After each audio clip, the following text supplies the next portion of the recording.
We have a young gentleman who has presented to our office today with an unfortunate traumatic injury that he sustained on Saturday.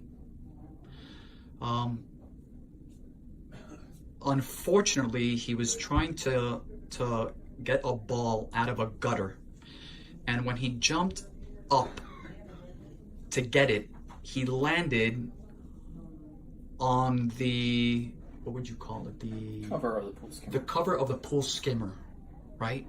And when that happened, the cover actually popped out of place, and his foot basically went into this abyss, right? This hole in the pool.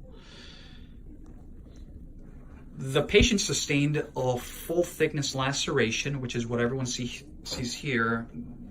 You know, he's got all the sutures there in place, and then this is what we call a degloving injury, right?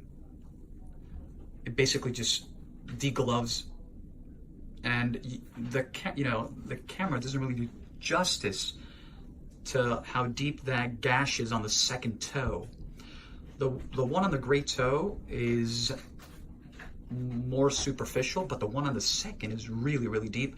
And I was just telling the patient, I don't like to use the word luck per se, but very fortunate that, you know, just if it would have been a little bit deeper, the tendon, the flexor tendon, right, the tendon that does this is right underneath there, it would have been definitely severed. The same thing goes to the laceration. It's underneath, right?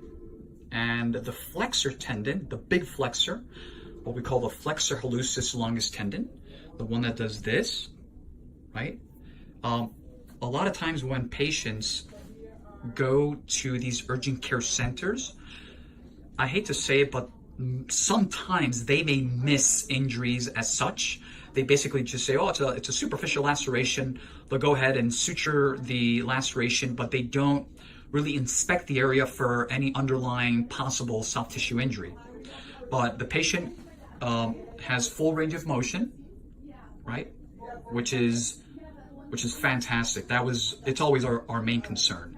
So again, I think that, you know, for everyone out there, just be very careful. You know, obviously this was an unfortunate injury, but he's on antibiotics, tetanus prophylaxis, the whole works. So we're going to keep a close eye on his progress, and I will definitely post a follow-up video to this one. Like always, www.josspodiatry.com, Instagram Dr. Toe Jam, Joss Podiatry, Facebook, and last but not least, our YouTube.